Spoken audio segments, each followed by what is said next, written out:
퇴직은 했지만 나는 아직 쉴 수 없다고 생각했다.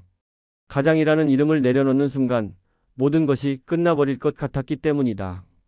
그래서 몸이 무너지는 줄 알면서도 다시 일을 나갔고 결국 병원에서 이런 말을 듣게 된다. 다음은 없을 수도 있습니다. 이 이야기는 일을 그만두지 못했던 한 남자의 기록입니다. 그리고 그 선택이 왜 포기가 아니라 살아남기 위한 결정이었는지를 보여주는 이야기이기도 합니다. 선생님, 지금 상태로 계속 일하시면요. 다음은 없을 수도 있습니다. 그 말을 실제로 들은 건 아직 아니었다. 하지만 지금 돌이켜보면 그날 아침부터 이미 누군가는 나에게 그렇게 말하고 있었는지도 모른다. 아주 조용히 내 몸이 먼저. 퇴직한 지 석 달째 되던 날이었다. 알람은 여전히 새벽 5시에 울렸다. 회사 다닐 때 맞춰둔 시간 그대로였다. 눈을 뜨자마자 습관처럼 상체를 일으키려다 잠시 멈췄다. 가슴 한쪽이 묵직하게 눌린 느낌이 들었다. 숨을 한번 깊게 들이마셨다 내쉬고 나서야 몸이 따라 움직였다. 천장을 바라보며 한동안 누워 있었다. 출근할 회사는 없는데 몸은 여전히 출근 준비를 하고 있었다. 이상하다는 생각과 함께 묘한 안도감이 들었다. 아직 나는 완전히 쓸모없는 사람은 아니라는 느낌 때문이었을 것이다. 부엌에서는 아내가 국을 데우고 있었다. 숟가락이 냄비에 부딪히는 소리가 유난히 크게 들렸다. 아내는 내 얼굴을 보지 않은 채 물었다. 오늘도 나가? 나는 잠시 망설였다. 그 짧은 침묵조차 이 집 안에서는 허락되지 않는 것처럼 느껴졌다. 결국 고개를 끄덕였다. 오늘부터 야간 근무야. 아내는 아무 말도 하지 않았다. 국을 젓던 손이 잠깐 멈췄다가 다시 움직였다. 그리고 아주 낮은 목소리로 말했다. 이제 좀 쉬면 안 돼? 걱정이었을 텐데 그 말이 왜 그렇게 가슴을 찔렀는지 모르겠다. 내 귀에는 전혀 다르게 들렸다. 이제 그만해도 된다는 말, 당신 자리는 없다는 말, 당신 몫은 끝났다는 말처럼. 나는 괜히 밝은 척 웃으며 말했다. 아직 멀쩡해. 그 말이 내 입에서 앞으로 얼마나 자주 나오게 될지 그때는 몰랐다. 경비복을 입고 거울 앞에 섰다. 정장보다 훨씬 가벼운 옷이었지만 어깨는 오히려 더 무거웠다. 거울 속 나는 회사에서 불리던 이름도 직함도 없었다. 그저 이름표 하나 달린 노인만이 서 있었다. 엘리베이터를 타고 내려가며 문득 이런 생각이 들었다. 이제 나는 누구지? 회사에 다닐 때는 아무도 그런 질문을 하지 않았다.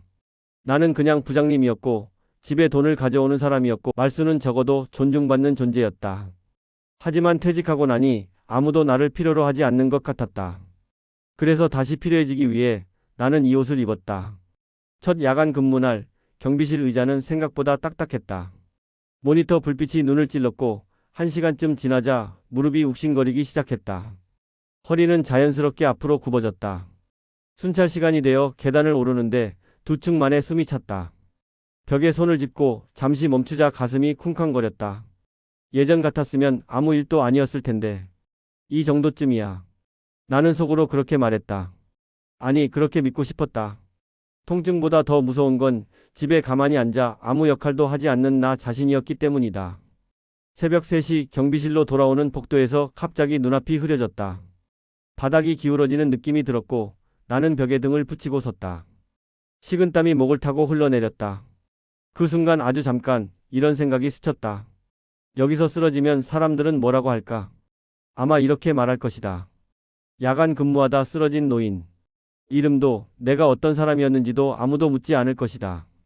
그 생각이 너무 서러워 이를 악물고 다시 걸었다. 아무 일 없다는 얼굴로. 집에 돌아오니 아내는 이미 일어나 있었다.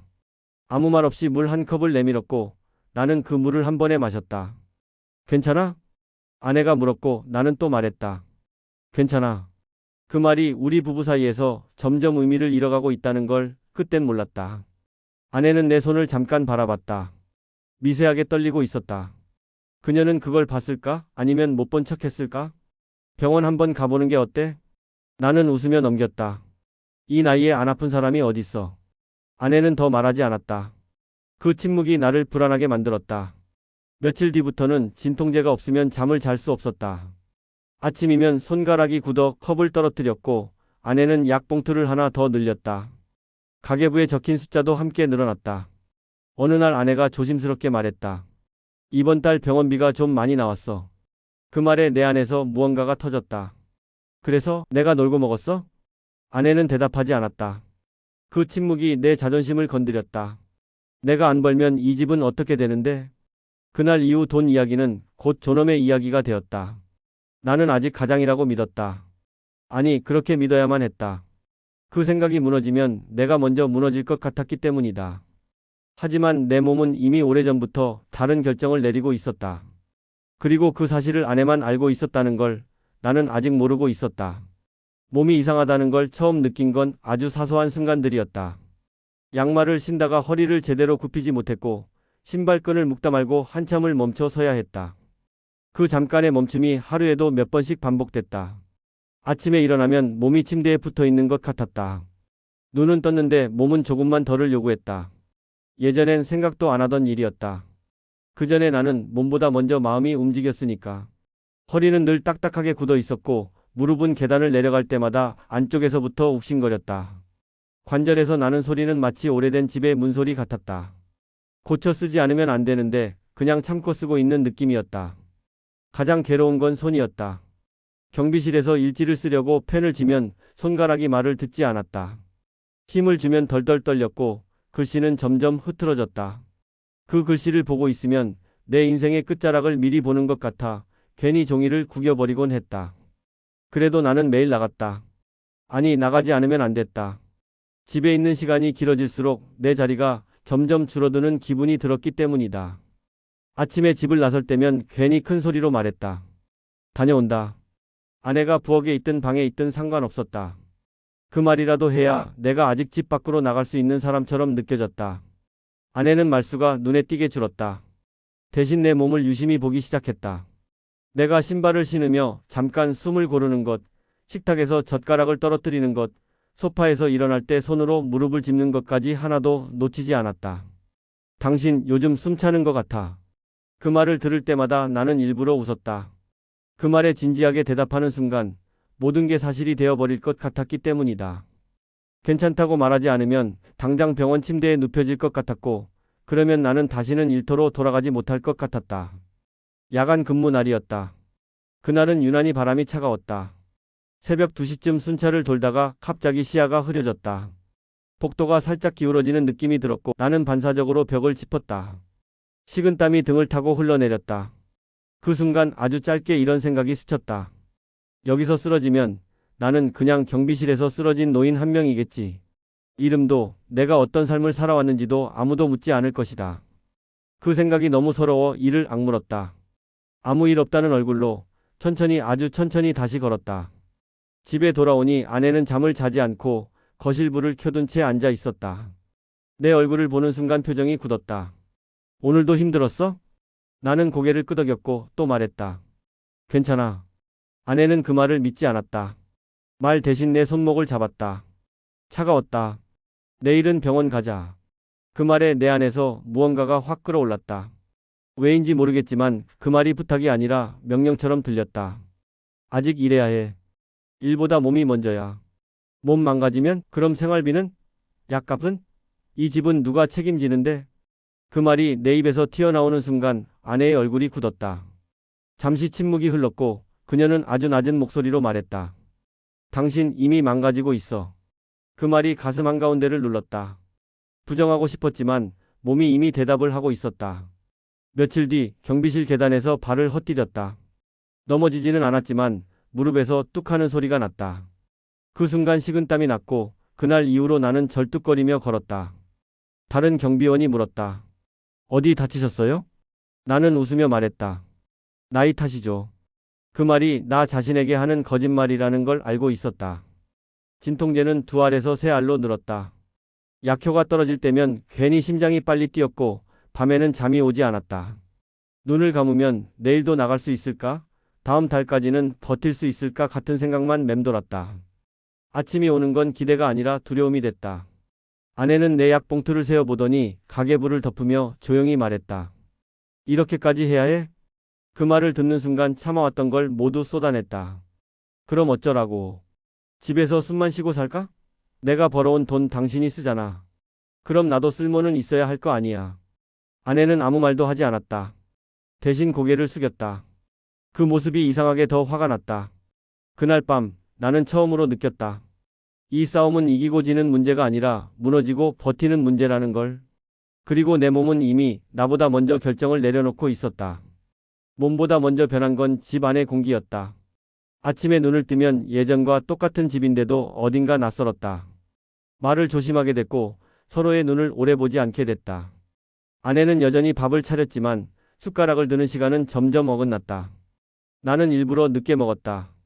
아내가 식탁을 떠난 뒤에야 혼자 앉아 밥을 먹었다. 그게 편했다. 괜히 마주 앉아 있다가 돈 이야기가 나올까봐, 몸 이야기가 나올까봐. 그날도 출근 준비를 하며 허리를 제대로 세우지 못한 채 한참을 서 있었다. 아내는 그 모습을 보고도 아무 말도 하지 않았다. 그 침묵은 이제 걱정이 아니라 무언가를 이미 정해둔 사람의 표정처럼 느껴졌다.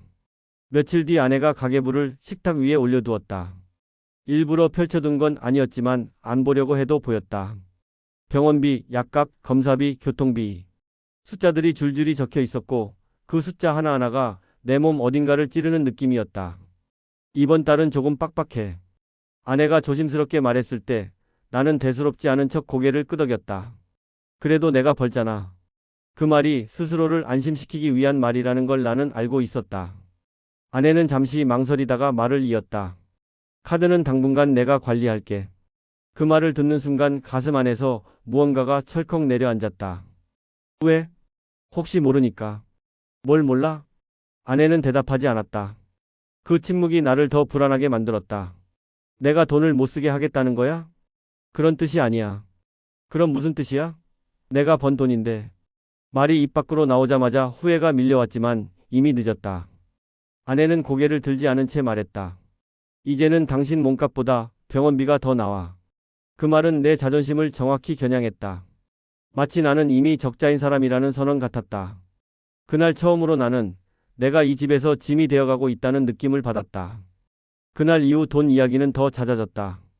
약을 하나 더 먹을 때마다, 검사를 하나 더 받을 때마다 아내의 표정이 굳었다.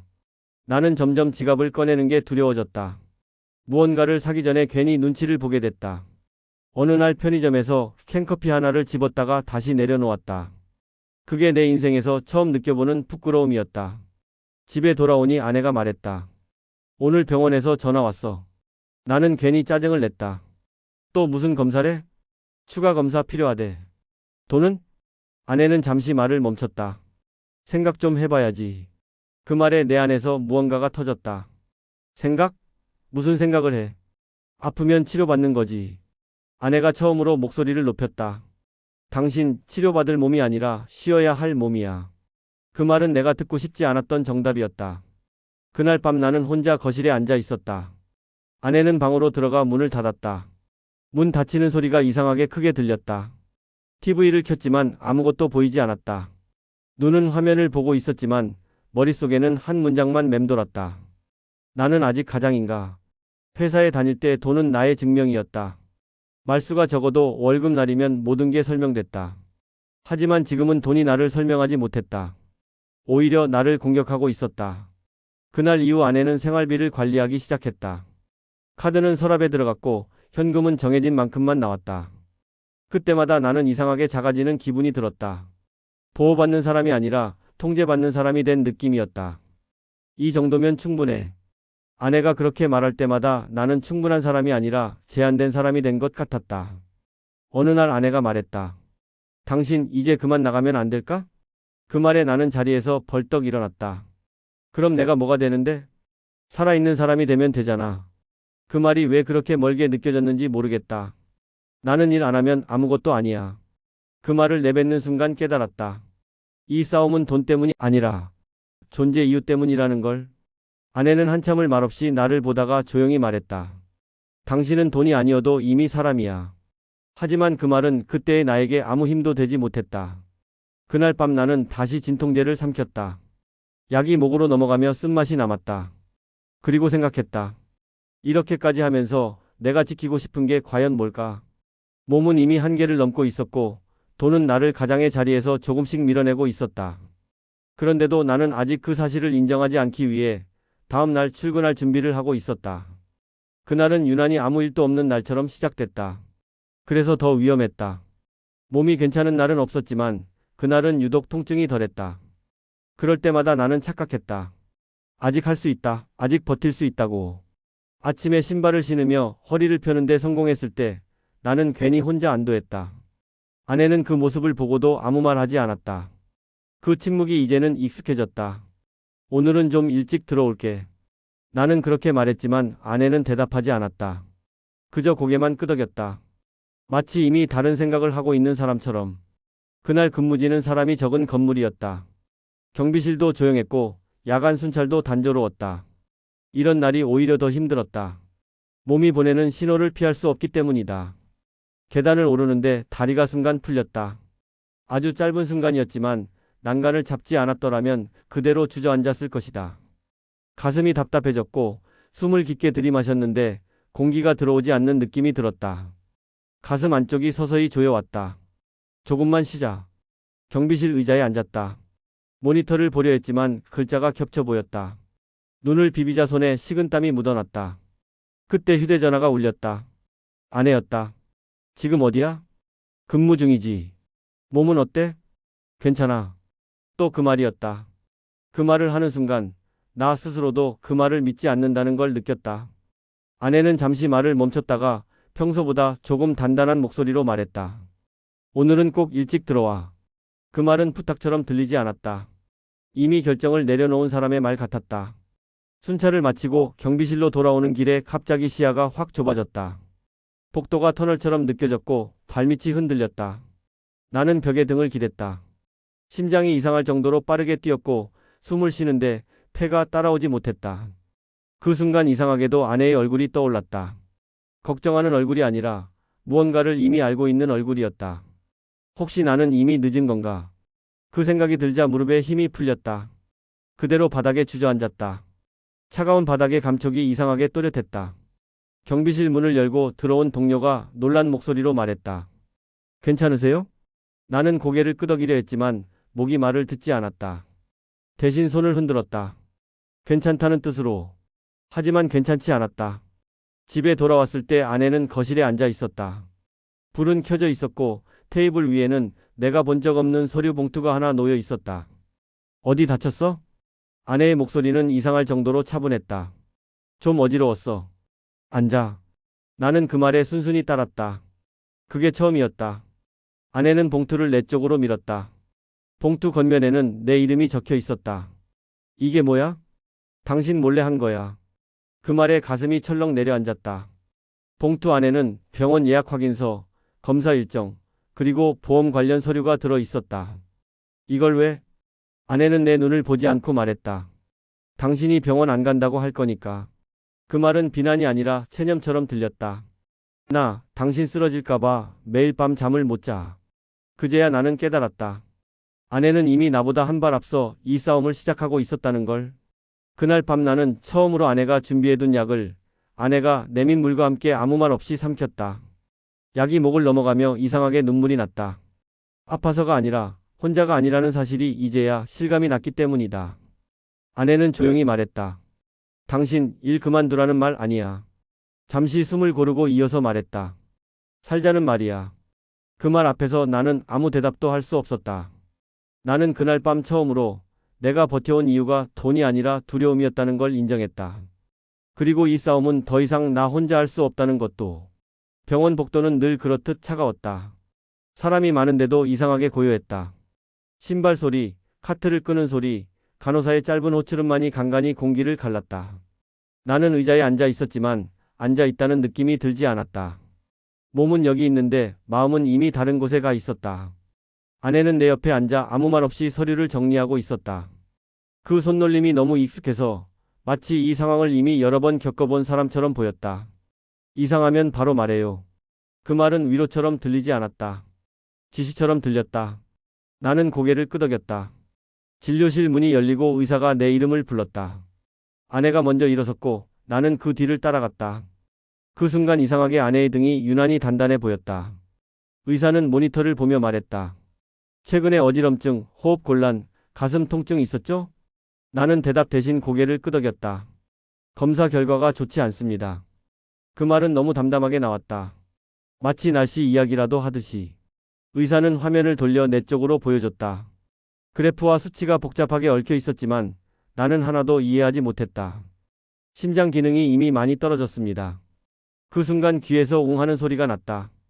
의사의 입이 움직이는데 소리는 한 박자 늦게 들렸다. 이 상태로 계속 일을 하시면. 의사는 잠시 말을 멈췄다. 그 짧은 침묵이 오히려 더 무서웠다. 다음은 없을 수도 있습니다. 그 말이 공기처럼 진료실 안에 퍼졌다. 아내는 아무 말도 하지 않았지만 손이 살짝 떨리는 게 보였다. 나는 웃으려 했다. 괜히 분위기를 가볍게 만들고 싶었다. 설마 그렇게까지야. 의사는 내 눈을 똑바로 보며 말했다. 설마라는 말이 가장 위험합니다. 그 말에 나는 입을 다물었다. 의사는 치료 계획을 설명했다. 약물 조절, 정기 검사, 그리고 명확한 조건 하나. 즉시 근무 중단이 필요합니다. 그 말은 판결처럼 들렸다. 진료실을 나와 복도에 섰을 때 아내가 처음으로 입을 열었다. 봤지? 그 한마디에 가슴이 철렁 내려앉았다. 내가 괜히 그러는 거 아니라고 말했잖아. 그 목소리에는 분노도 울음도 없었다. 그게 더 무서웠다. 이미 너무 오래 이 상황을 견뎌온 사람의 목소리였다. 엘리베이터를 기다리며 나는 말했다. 일 그만두면 생활비는? 아내가 천천히 나를 봤다. 그래서 그걸 준비했어. 집에 돌아와 아내는 서랍 깊숙이 넣어두었던 파일 하나를 꺼냈다. 그 안에는 내가 몰랐던 서류들이 들어 있었다. 이게 뭐야? 당신 병원 가기 싫어할까봐 미리 알아봤어. 국민연금 조기 수령, 기초연금, 지자체 의료 지원, 그리고 내가 예전에 들었다가 잊고 있었던 보험 내역까지. 이걸 언제부터? 당신이 밤마다 숨 가쁘게 뒤척이기 시작했을 때부터. 그 말에 나는 아무 말도 할 수 없었다. 반전은 그 다음이었다. 그리고 아내는 잠시 숨을 고르고 말했다. 나 다시 일 알아보고 있어. 뭐? 마트 계산대 주 3일. 그 말이 칼처럼 꽂혔다. 왜 그런 걸? 당신이 혼자 다 짊어지니까. 그제야 나는 깨달았다. 내가 책임이라고 믿었던 것들이 사실은 아내를 밀어내는 벽이었단 걸. 그날 밤 나는 잠을 이루지 못했다. 다음은 없을 수도 있습니다. 그 말이 머릿속에서 계속 맴돌았다. 하지만 그 말보다 더 무거웠던 건 아내의 한마디였다. 살아있어야 부부지. 나는 처음으로 두려움의 정체를 똑바로 봤다. 가난이 아니라 무능해질까봐, 버려질까봐, 혼자가 될까봐 무서웠던 거였다. 그리고 그 두려움이 나를 여기까지 끌고 왔다는 것도. 일을 그만둔 다음 날부터 무너진 것은 몸이 아니라 마음이었다.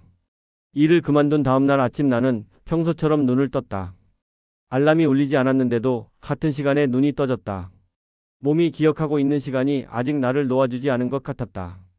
습관처럼 옷장 앞으로 갔다가 멈췄다.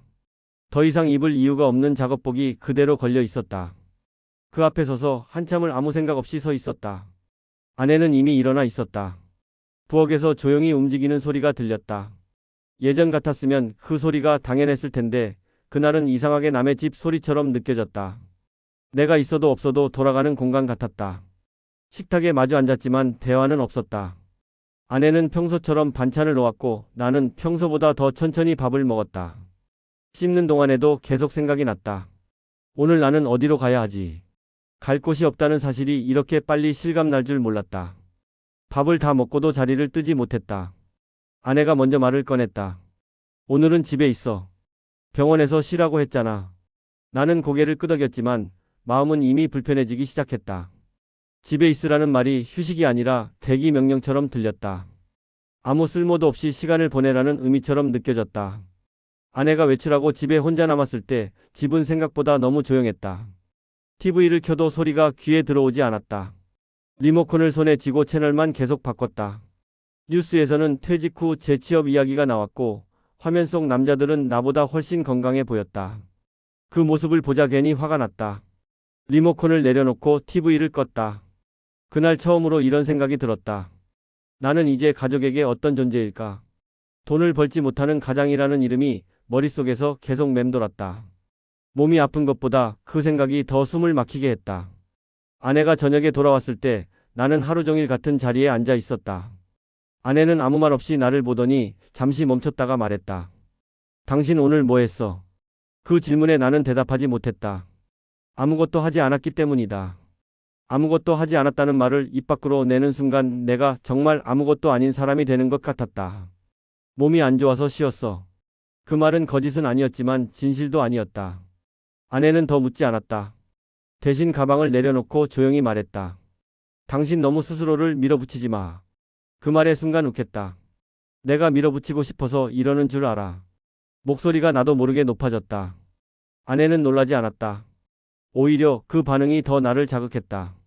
그럼 왜 아직도 당신 혼자 싸우는 것처럼 굴어? 그 말에 아무 대답도 하지 못했다. 나는 여전히 혼자 싸우고 있었다. 문제는 싸울 상대가 더 이상 밖에 있지 않다는 사실이었다. 그날 밤 나는 잠을 거의 자지 못했다. 몸은 쉬고 있었지만 마음은 계속 서 있었다. 일을 그만둔 순간부터 나는 멈춘 사람이 되어 있었다. 가장이라는 이름을 내려놓는데 가장 오래 걸린 사람은 나였다. 며칠이 지나자 몸은 조금씩 나아졌다. 숨이 막히는 느낌도 줄었고 어지럼증도 덜했다. 하지만 마음은 반대로 더 불안해졌다. 몸이 회복될수록 다시 일하고 싶다는 생각이 고개를 들었다. 아니, 정확히 말하면 다시 쓸모 있는 사람이 되고 싶었다. 아내는 마트에서 일하기 시작했다. 출근 준비를 하는 아내의 모습을 보며 나는 괜히 눈을 피했다.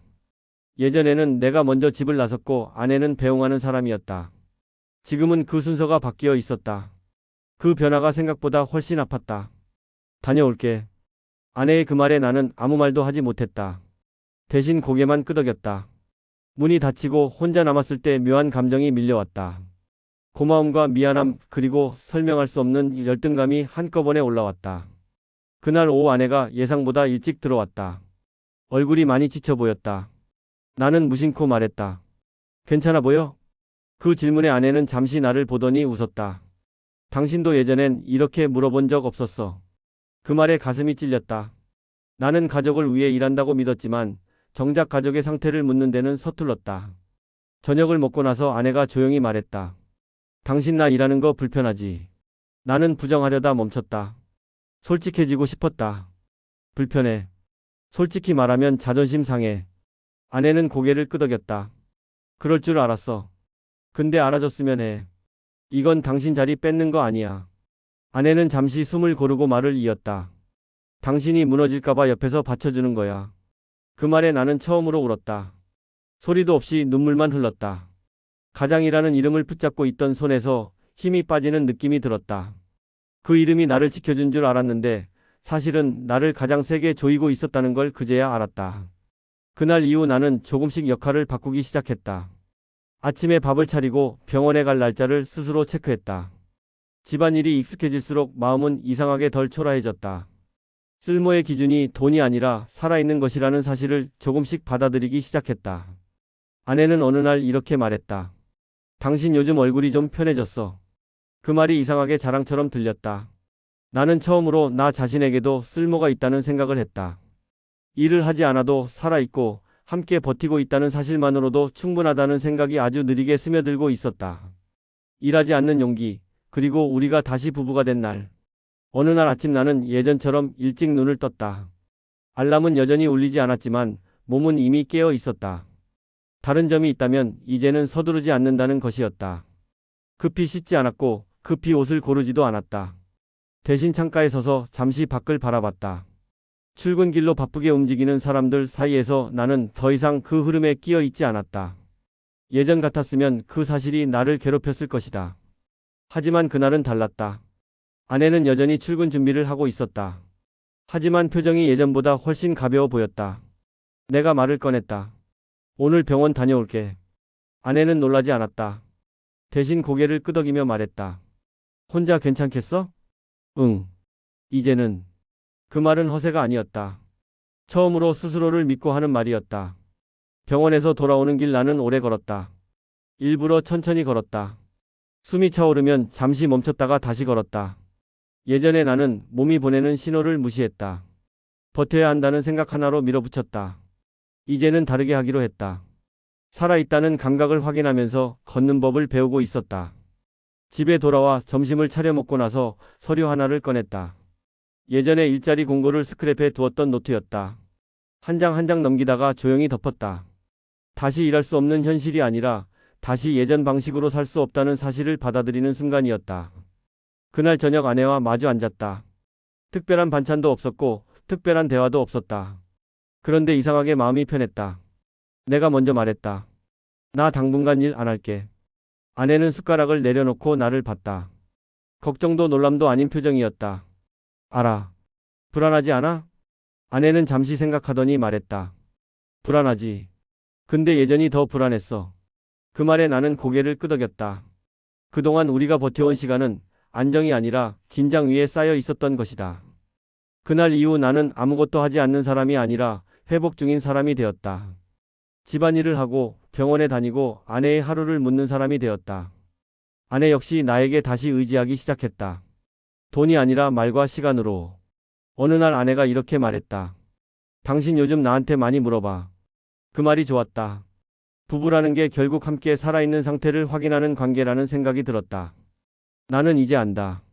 일을 그만두는 것은 패배가 아니었다. 가장이라는 이름을 내려놓는 것은 포기가 아니었다. 살아남기 위한 선택이었다. 그리고 그 선택 덕분에 우리는 다시 같은 편이 되었다. 지금 이 글을 읽는 누군가도 비슷한 기로에 서 있을지 모른다. 아직 버틸 수 있다고 스스로를 속이고 있을지도 모른다. 하지만 묻고 싶다. 정말 버티는 것이 삶일까? 아니면 내려놓고 숨을 고르는 것이 삶일까? 나는 이제 후자를 선택했다. 늦었지만 아직은 살아있으니까. 여러분은 어떠신가요? 퇴직 후에도 계속 일해야 한다는 압박을 느끼고 계신가요? 아니면 건강과 생계 사이에서 갈등하고 계신가요?